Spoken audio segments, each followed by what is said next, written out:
ناظرین السلام علیکم۔ پروگرام گرین پاکستان کے ساتھ میں ہوں آپ کا میزبان شاہد ندیم احمد۔ ناظرین، عید قربان کی آمد ہے، لیکن اس عید قربان پہ عوام جو ہے وہ انتہائی مشکل کا شکار ہے۔ حکومت ہے کہ وہ دعووں پر کرتی چلی جا رہی ہے، جبکہ عوام جو ہے وہ مہنگائی کے بوجھ تلے دبتی چلی جا رہی ہے۔ ایک طرف حکومت جو ہے اس نے عوام کو مشکلات میں مبتلا کر رکھا ہے، اور دوسری طرف وہ انتقامی سیاست کی طرف گامزن ہے، جبکہ آزادی اظہار پر بھی جو ہے وہ قدغن لگائی جا رہی ہیں۔ یہ صورتحال ملک کو اور عوام کو کس جانب لے کے جائے گی، اس پر خیالات کے اظہار کے لیے ہم نے آج اپنے پروگرام میں سیاست اور صحافت کے استاد جناب ڈاکٹر شفیق جلندری صاحب کو مدعو کیا ہے، اور ڈاکٹر شفیق جلندری صاحب کسی تعارف کے محتاج نہیں ہیں۔ ڈاکٹر صاحب پنجاب یونیورسٹی میں سابق جو ہے وہ صحافت کے ہیڈ آف دی ڈپارٹمنٹ رہے، اور اس کے ساتھ ساتھ بہت سے اخبارات میں بہت ہی خوبصورت جو ہیں انگلش اور اردو کے حوالے سے تجزیہ لکھتے ہیں۔ اس کے ساتھ ساتھ بے شمار کتابوں کے خالق ہیں۔ ان کا شکریہ یہ ہمارے پروگرام میں تشریف لائیے۔ آئیے ناظرین، ہم ڈاکٹر صاحب کی طرف چلتے ہیں اور ان سے پوچھتے ہیں کہ ڈاکٹر صاحب، آپ کا بہت شکریہ، آپ ہمارے پروگرام میں تشریف لائے۔ آج کل ہر طرف سیاست کا ایک شور ہے، اور اس کے ساتھ ساتھ آزادی اظہار پر بھی جو ہے وہ قدغن لگائی جا رہی ہے۔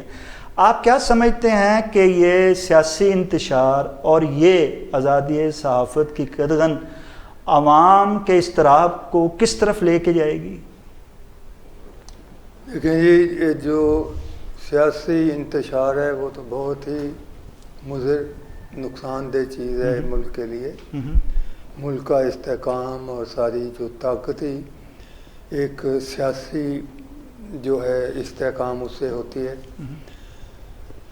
لیکن سیاست کا بہت شور ہے۔ آپ نے کہا، میری ذاتی رائے یہ ہے کہ شور بھی نہیں ہونا چاہیے بہت زیادہ، سیاست ہونی چاہیے، ہر طرف اپنا اپنا نقطہ نظر پیش کریں لوگ، بیانات کے اندر ہی نہیں مضامین لکھیں۔ جیسے جماعت اسلامی والے کسی زمانے میں ہوتے تھے کہ بہت زیادہ جو اسلامی نظام کے سلسلے میں اور دوسرے معاملات جو سیاسی ہیں اس کے سلسلے میں مضامین لکھتے تھے، زیادہ علماء کی جماعت تھی۔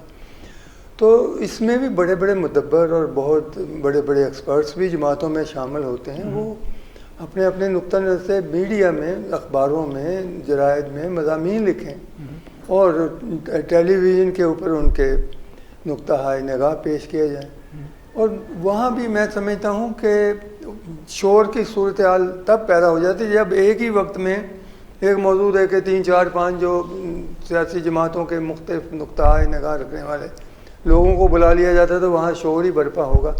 بہت سارے ٹیلی ویژن چینل یہ سمجھتے ہیں، افسوس کی بات یہ ہے کہ وہ ایک ہائپ کریٹ کریں اور اپنی ریٹنگ بڑھائیں، اور یہ اس پہ زور ہے، تو وہ اس میں جتنی زیادہ گرما گرمی تلخی ہو جائے ان کو اچھا لگتا ہے۔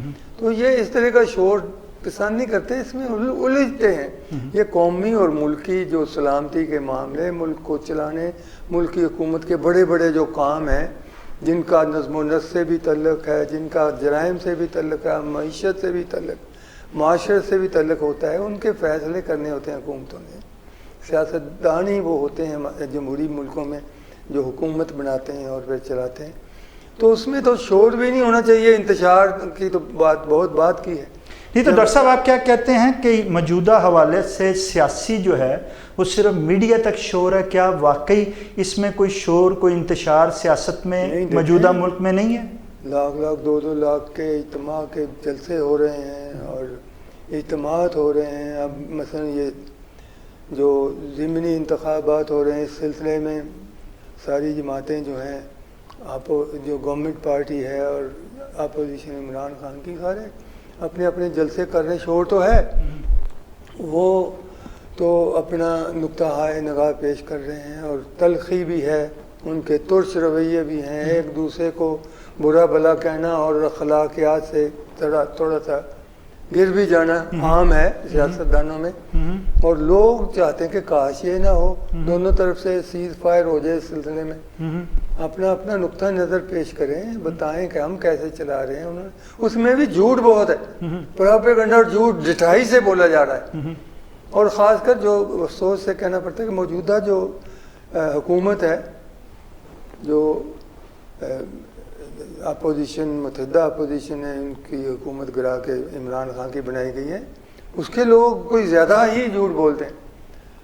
اور دیکھنے میں آتا ہے ڈٹائی بھی شامل ہے اس میں, کہ وہ لوگ جو ہیں جانتے ہیں یہ انہوں نے اپنا جو پیش کیا ہے بجٹ, اس سے ایک دن پہلے جو اقتصادی سروے پیش کیا جاتا ہے اس میں وہ ساری باتیں کہ اتنے فیصد جو ہے معیشت میں پر ہیڈ انکم میں اضافہ ہو رہا تھا, اتنے فیصد کم ہو گئی ہے جو ایک خسارہ پاکستان کا, اور اتنے فیصد اس طرف اضافہ ہوا, اتنے فیصد اس چیز میں, اور ملک ترقی کی طرف چل پڑا ہے.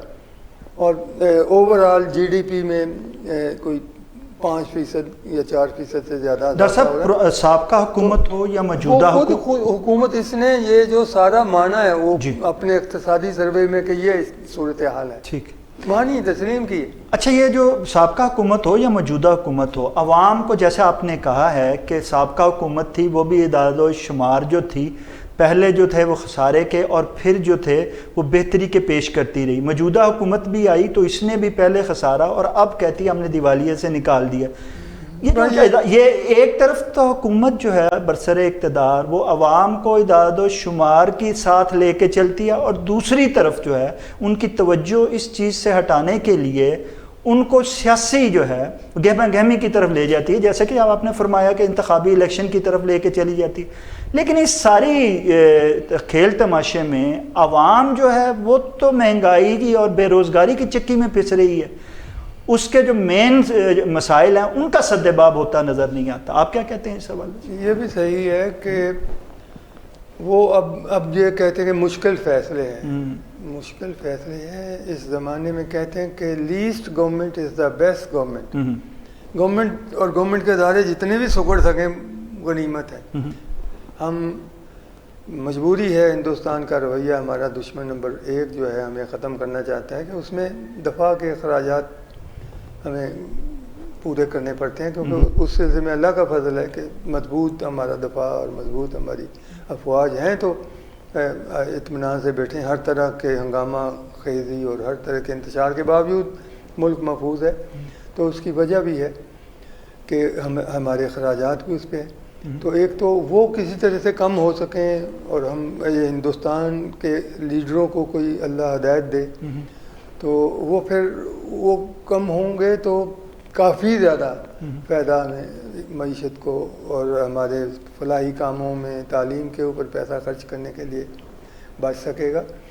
اور معیشت مضبوط ہونے میں بھی حکومت کے بھی معاملات ہیں. اوور آل ہماری اوور پاپولیشن کا بھی معاملہ ہے. کتنی زیادہ آبادی ہو گئی, جس دیہات میں 700-800 ایک گاؤں میں لوگ رہتے ہیں کل, تو آپ جا کے دیکھیں کہ اس میں 50,000 40,000 ہزار کا ایک گاؤں ہو چکا ہے, اس کی آبادی ہو چکی ہے, ٹاؤن بن گئے ہوئے ہیں. اچھا ڈاکٹر صاحب, اس کا مطلب آپ کی باتوں سے یہ اندازہ لگایا جاتا ہے کہ یہ جو معاشی بحران یا سیاسی بحران ہے اس میں صرف حکومت یا حکمران ذمہ دار نہیں ہے بلکہ عوام بھی ذمہ دار ہے, اس کا مطلب نہیں. دیکھیں لوگوں کا رویہ جو ہے ایک, دیکھیں جو سیاست میں وہی لوگ اسی طرح کے ہتھ کنڈوں کے ساتھ سامنے ہیں جس طرح کے عام لوگوں کا رویہ ہے, جس طرح کا عام اخلاق اور کردار ہے, وہی جا کے سیاسی قیادت میں بھی سامنے نظر آئے گا نا. اسی قوم کا ہی نمائندہ ہے نا وہ. جی. تو وہ جو لوگ ہیں عام لوگوں کو دیکھیں کہ جہاں ضرورت نہیں ہے وہاں بھی جھوٹ بولتے ہیں بلا وجہ, اپنی شوخی بگاڑنے کے لیے, دوسرے کو بیوقوف بنانے کے لیے, بعض کا ہنسی مذاق میں, اور جھوٹ کے علاوہ کوئی بات ہی نہیں کرتے. سچ بولنے والا اور ہر حالت میں سچ بولنے والا, اپنا نقصان کر کے بھی سچ بولنے والا جو ہے بہت کم نظر آتا ہے. اور پھر یہ کہ لاپرواہی, سستی, ناکمہ پن, اور بچے 12 ہیں پیدا کیے ہوئے, اور چھوٹے چھوٹے بچوں کو لوگوں کے گھروں میں کام کرنے کے لیے کسی استاد کے پاس بٹھایا ہوا ہے ملازمت کے لیے, اور باپ بیٹھا چارپائی پہ کسی بیماری کے بہانے سے چرس یا فیون کھاتا ہے, نشہ کرتا ہے, اور بچوں اور اس طرح سے بچوں کی فلاح و بہبود، اور دیکھیں ہر چوراہے میں بچے کھڑے ہیں، پورا خاندان ہی کھڑا مانگ رہا ہوتا ہے۔ اس سلسلے میں عمران خان صاحب نے بھی وہ محتاج گھر یا مہمان گھر وہ بنا دیے، سرائے ٹائپ۔ اچھی تھی یہ بات کہ ایسا ہو، لیکن اس سے زیادہ ضروری ہے کہ جو بہت بوڑھے اپاہج لوگ ہیں، معذور ہیں، اور ان کے گھر والوں نے سڑک پہ مانگنے کے لیے ان کو رکھ دیا ہے کہ یہ سونے کی چڑیا ہے، اور بچے اغوا ہوتے ہیں، تو یہ بہت سارے اس کی اطلاعات اور بہت سارے لوگوں نے لکھنے والوں نے لکھا ہے کہ ان کی ٹانگیں انہوں نے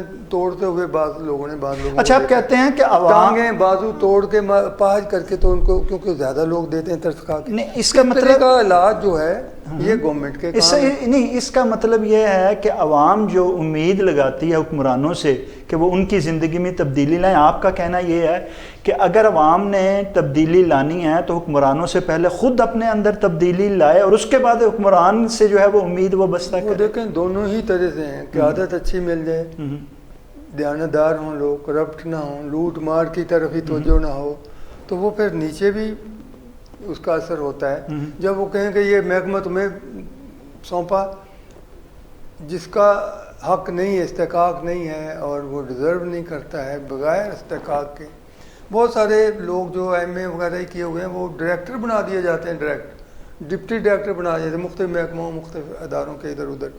کتنے ادارے ہیں آپ دیکھتے ہیں کہ حکومت نے صرف جو انٹیلیجنسیا کو خوش کرنے کے لیے اور دوسرے لوگوں کو نوازنے کے لیے بنائے ہوئے ہیں، ان کی مدد کرنے کے لیے کے نام سے، تو اس کے لیے پھر وہ ایک رشوت ہی ہوتی ہے جس کے طور پہ وہ پیسہ آگے چلتا ہے اپنے پسندیدہ لوگوں کو، اور دوسرے محتاج یا ضرورت مند واقعی وہ نظر نہیں آتے۔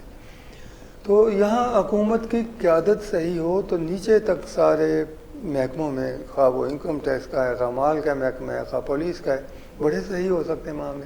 آج نیت ہو لوگوں کی، جو ایلیٹ کلاس کہلاتے ہیں، گندی کلاس ہے، وہ گندی کلاس ہے، ایلیٹ کلاس تو کہنا ہی نہیں چاہیے، جو حکمرانوں میں لٹیرے لوگ جہاں جہاں بھی ہیں، گندے لوگ جہاں بھی ہیں، صحیح فیصلے عوام کے حق میں کرنے کو تیار نہیں۔ عوام کے حق میں کیا ہے؟ عوام سے لوگ رشوت نہ مانگیں، ان کے جو محافظ ہیں پولیس والے، ان کی صحیح خدمت کریں، ان کا تحفظ کریں، اور ان کی بات سنیں، اور بہت الرٹ، آنیسٹ اور خدا خوفی ان میں ہو۔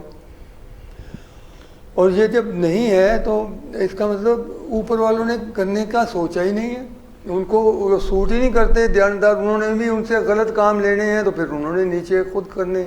اگر اوپر والوں نے 10 کروڑ کھا لیا تو وہ نیچے والے 10 ارب روپیہ اکٹھا کریں گے اور کھائیں گے۔ تو یہ تو ڈاکٹر شفیق جلندی صاحب کا کہنا ہے کہ جب تک عوام تبدیلی چاہتی ہے اپنی زندگی میں تو اس کے لیے انہیں اپنے منتخب نمائندے جو ایوان اقتدار میں بھیجتے ہیں وہ صحیح، دیانتدار، آنیسٹ اور اپنے میں سے بھیجنے پڑیں گے۔ جب تک وہ اپنے نمائندے اپنے میں سے نہیں بھیجیں گے، نہ تو ان کی آواز وہاں تک پہنچے گی اور نہ ہی ان کی زندگی میں کوئی تبدیلی آئے گی۔ ڈاکٹر صاحب کے خیالات کا سلسلہ یوں ہی جاری رہے گا، لیکن ایک چھوٹے سے وقفے کے بعد آپ ہمارے ساتھ رہیے گا۔